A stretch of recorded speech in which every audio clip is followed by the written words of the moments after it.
Moi! Mä haluaisin tänään puhua muutaman sanan itsetunnosta ja siitä, miksi se on niin tärkeä ja miten sitä voisi ehkä saada vähän ylöspäin, jos semmoiseen on tarvetta. Mä puhun paljon muutoksesta, elämäntapojen muuttamisesta, terveemmästä elämästä, mutta suurin muutos, mikä tarvii tehdä, jos asiat ei lähde luonnistumaan, niin on täällä pään sisällä. Ja mun mielestä ehkä yksi tärkein asia on silloin itsetunto. Jos et sä ole tyytyväinen itseesi tai usko itseesi, niin on hirveän vaikea tehdä minkäännäköisiä muutoksia elämään. Itsetunto on semmoinen asia, mä oon itse kamppailut sen kanssa tosi paljon ja kamppailen osittain vieläkin. Ja se ei ole mikään itsestäänselvyys aina, että se on niin kuin kohdillaan. Ja musta tuntuu, että äitinä varsinkin tässä vuosien mittaan, niin tietysti varmaan kun kroppa on muuttunut ja mieli muuttunut monellakin tapaa tässä lasten kanssa, niin usein se oma itsetunto on saattanut jäädä sinne jalkoihin.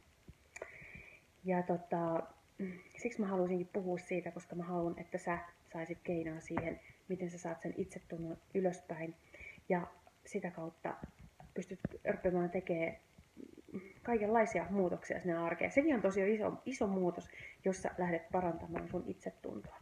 Mutta se on ehkä semmoinen suurin juttu, millä pääsee aina sitten eteenpäin. Tosiaan niin kuin mä sanoin, niin olen kamppailut sen itsetunnon kanssa vuosikausia ja eikä se edelleenkään ole sitä, että mä olisin aina kauhean tyytyväinen itseeni ja siihen mitä mä teen, eikä aina tarvi ollakaan. Sekin on ihan ok, että on myös kriittinen itseään kohtaan, mutta me ollaan usein aivan järjettömän kriittisiä juuri itseämme kohtaan. Me puhutaan itse itsellemme kaikkein rumiten kaikista ihmisistä. Eli puhutaan niin sanotusti sisäisestä puheesta. Että jos sä mietit sitä, että miten sä puhut itsellesi versus miten sä puhut muille. No, otetaan esimerkki. Sä menet vaikka peilin eteen, katsot itseäsi peilistä, niin usein se on sitä, että ei vitsi, että taas mä näytän tältä ja voi kauhea, että miten mun hirveät silmäpussit ja sitä ja tätä ja tota. Me haukutaan itseämme, me soimataan itseämme epäonnistumisista ja se on ihan kauheata, kun meidän pitäisi olla itsemme paras kaveri. Jos me puhutaan itsellemme tosi rumasti, niin silloin ei ole sitä luottamusta itseen ja me ruvetaan oikeasti uskomaan siihen, että me ollaan rumia ja saamattomia ja ei pystytä mihinkään.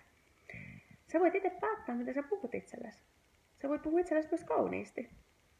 Sano itsellesi peilin edessä, että hei, sä näytät hyvältä, sä onnistuit tänään.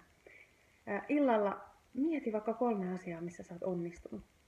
Niitä on ihan varmasti päivän aikana ja niitä ei tarvitse olla isoja juttuja. Ja kirjoita vaikka ylös. Me jokainen onnistutaan joka päivä. Meissä jokaisessa on kaunista. Meissä on hyviä juttuja. Mulla on, niin kuin sanoin, niin meidän pitää kunnioittaa itseämme ja olla meidän itsemme parhaita kavereita. Eli ensimmäinen asia on se, että kehu itseäsi. Rupea kuuntelemaan, miten sä puhut omassa päässäsi itsellesi. Jos sä puhut kauhean rumasti, niin hei, muuta se. Rupea puhua itsellesi kauniimmin. Se on jo älyttömän iso steppi. Meidän alitajunta uskoo sen, mitä me sanotaan tässä niin kuin mielessämme. Ja jos me puhutaan kauhean rumasti, niin se uskoo myös sen. Mutta siisteintä on se, että niin kuin sä voit tosiaan niin kuin sanoa, niin itse päättää, miten sä puhut itsellesi. Otetaankin tälle viikolle tavoitteeksi se, että puhutaan itsellemme edes vähän kauniimmin kuin mitä aikaisemmin. Että jäädään itsellemme kiinni siitä, että hei, nyt mä puhuin itselleni taas rumasti, vaikka kun mä katsoin peiliin tai mä tein jonkun jutun, niin se ei mun mielestä onnistunutkaan. Niin lähdetään keräämään niitä onnistumisia ja sitä, että me ollaan kaikki ihan huipputyyppejä. Se on ensimmäinen askel parempaa itsetuntoa. Tämä on niin iso ja laaja aihe, että mä aion tehdä tästä vielä monta juttua ja videota, mutta tämä on nyt se ensimmäinen kohta.